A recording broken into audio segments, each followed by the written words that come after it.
May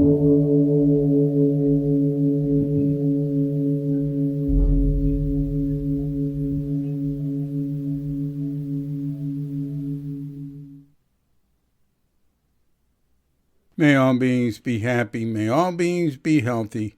May all beings be free from harm. May all beings love life. May all beings awaken.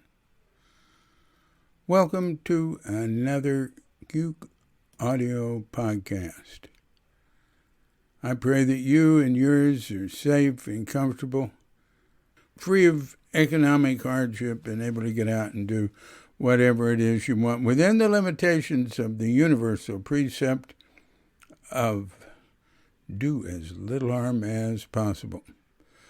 Oh, so I'm going to tell you a couple of Green Gulch stories. Now, they don't have anything to do with Zen, but Zen Center bought Green Gulch. All right, here it is. They're about George Wheelwright. George Wheelwright was the co-inventor of the Polaroid land camera, is the way I understand it. He was Land's teacher at Harvard. And George worked for National Geographic, going around the world at some point in his life, taking photographs. So I wonder what course he was teaching Land. I never asked him that. Anyway, he got this fantastic piece of property, which is the first valley on Highway 1 north of San Francisco that goes all the way down to the beach. And he got it the whole way down, from up on top all the way down, including the beach, back when you could own beach. Now the beach is state park. It was, or maybe it's national. Yeah, it's national park. It's Golden Gate National Recreation Area. Before that, it was state park. And, when I came out here in the 60s, not here, out there, in the 60s, it wasn't long after I came, or maybe about the time I came, that all beach was made public. But people would own access to it and then would charge for access to the beach. And then there'd be various people getting around that access and stuff like that. Anyway, so George bought Green Gulch Farm, and I don't know what year he bought it, but anyway, it's a fantastic valley, and he didn't buy Green Gulch Farm. He bought, I think he called it Green Gulch Ranch. And he's a really interesting guy. I was at Green Gulch quite a bit. I only lived there in 73 and for the whole year, and then 85 for 3/4 the year, and 86 for about the whole year. But I was there for weeks at a time when that wasn't, I'd go stay there for a while. Anyway, George would tell stories. And as he got older, he would tell the same stories over and over. He eventually became completely senile, like where he didn't recognize anybody.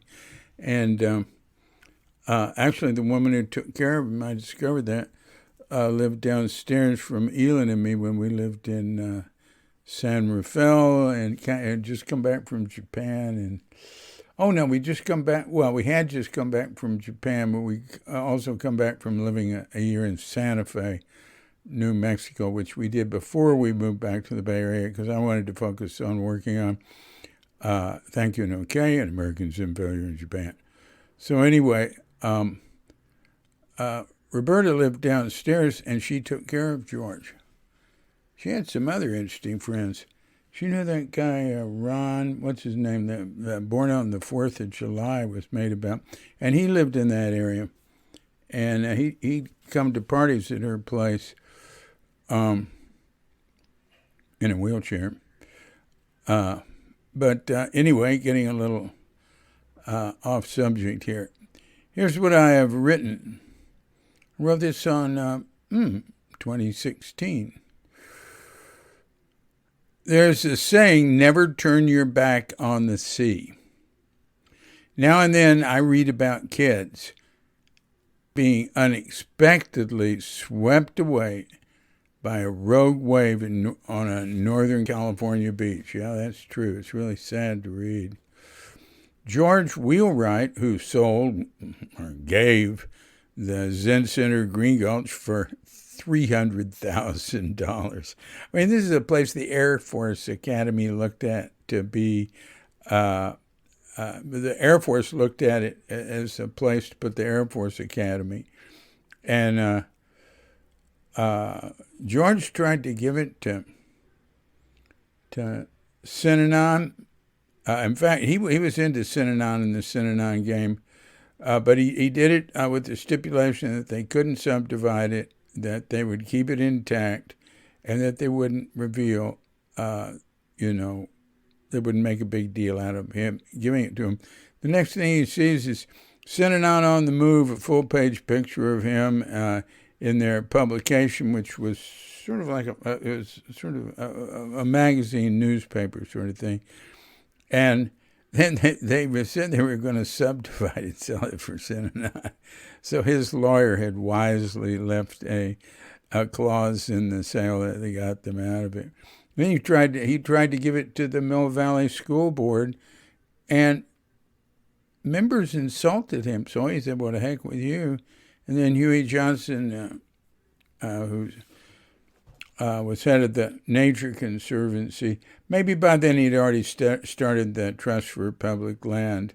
George came to him and said, he wanted to find the right people to give it to, and Huey suggested the Zen Center because of his excellent experience with Bill Lane being the caretaker of Tubbs Island with Barry Mason. Anyway, that's all right. That's enough background there. So anyway, so George would go walk his dog on the beach at Muir Beach. And it happened to him one day, he and his dog, and I've spent a lot of time there, and we've seen kids down there, I mean, I'd send my kid going, "Hey, go with me, go down to the beach," As a matter of fact, when I got together with Katrinka, I was walking down there with about 3 or 4 boys. Clay was 12 years old, and Katrinka managed the Pelican Inn. And so we walked down. It was a Sunday, at Green Gulch, nice weather when, 300 people come to lecture and the beach is packed and everything. We walked down to the end of the field, and you go to the right a little, you go out, and there's the Pelican Inn. It's the only commercial place in Muir Beach.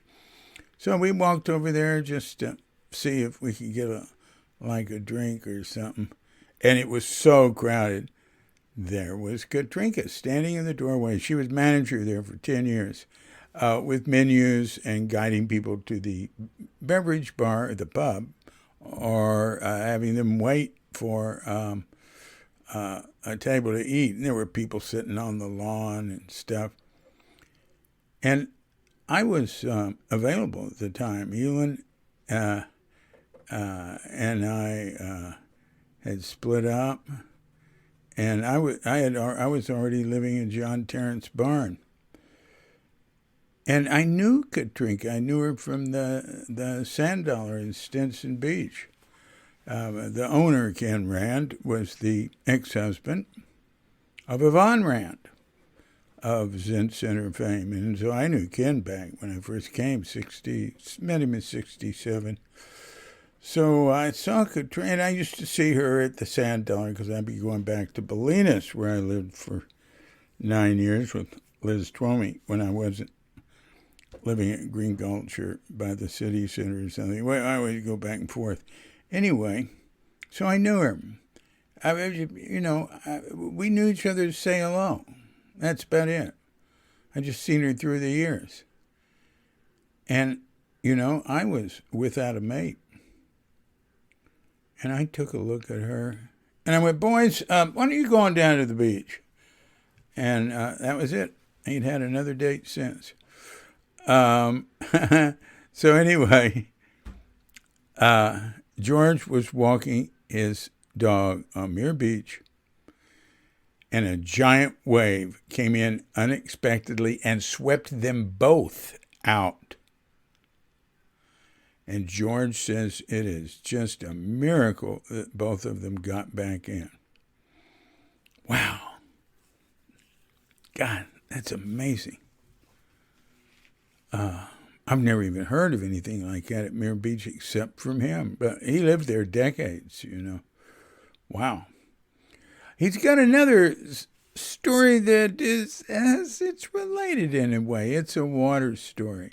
When there have been times when I was in charge of the culverts and the drainage at Green Gulch. And it's serious. It has like a creek going through it, and that if it's heavy rains, it's a serious little creek there. I mean, it's only, maybe 8 feet wide or something in most places or something like that. But it gets going. It's got some depth to it.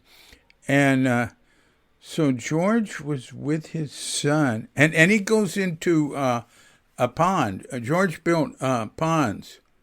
He built 3 of them. He built 3 dams on the side or something like that. Pretty big ponds right there by the Zindo. And so the creek goes into the pond, that sort of stops it, and so he can save water for the place when it's not raining. And that San Francisco area is semi-desert, classified that way. That's what I learned at Death Valley once. So anyway, he was walking with his son there on the rain, and I don't know how this happened, but his son fell into the creek and washed into a pipe, a big pipe, drainage pipe, like that's, say, 3 feet in diameter. And that pipe goes from, like where the Lindisfarne Center is, all the way to that lake that's 50 yards away or something. And George watched in horror as his son, like his 5-year-old son, gets swept into that and swept away. And he runs down to the lake. And his son's head pops out of the lake, and he knew how to swim. He came to shore and he said, "That was fun, Daddy. Can I do it again?" Well, those are 2 stories George told me quite a bit. And I think I'll end that there. That's some Green Gulch stories. I got some more. But that'll do enough for tonight. I'll give you something zen tomorrow. I got a little treat. I'm getting ready for tomorrow. A guest. We have a guest. The guest would have gone up Saturday, but it was the 50th anniversary of Shunryu Suzuki's passing into the next bardo. And so all my posts in the podcast centered around that on Saturday. So, and you know why? I just mentioned this. 2 things happened. When I was doing the podcast with Natalie Goldberg, she mentioned how at the 40th anniversary of Diane Katagiri's death, her teacher, that the Minneapolis Zen Center didn't do anything to honor it. And I said, well, and she thought it was really bad. I said, I never pay any attention to dates either. I forget them. My mother's, the day she died, I forget it almost every year. I forget her birthday. But I think about her all the time, say hi to her and stuff. And I was a devoted son, so that was the important thing. But then Joanne Fordham got hold of me, and she and her husband Walter run the Chronicles of CTR, the Chronicles of Chogyam Trungpa Rinpoche. And Cuke Archives has a very good relationship with them. And she asked what I was planning to do for a while back for the 50th anniversary and of Suzuki Roshi's passing. And I said, oh, God, I hadn't thought of doing anything. Maybe I'll make a post and mention it or say something on a podcast. And she said, well, can you help us with getting some footage of it, some video? I said, sure, it's all on ShinryuSuzuki.com, and I gave her a link. She said, and could you make a little video for us? All right. And so I did, and I sent it to them, but they didn't use it. I guess it wasn't good enough. I just made it with my iPhone, just sitting there. They used something I'd written for them 4 years ago. Anyway, so that went up, and they had what they got off of the film was interview with Bill Kwong. Maybe Laura was in that. She's in some of those. One of them. And probably had footage of Suzuki mixed in. I didn't, I'm very familiar with those. That's one of the films made by the film students. There were 5 short films made about Suzuki by students at San Francisco State Film School or whatever it is. And that was, back 2000 or something. They used footage we had and interviewed people who did different things. They were nice. So they used that with Bill, and they had, a remembrance of Suzuki by Chogyam Trungpa, and they reprinted the thing that I sent them 4 years ago. But they dated it December 4th, 2021, and had me say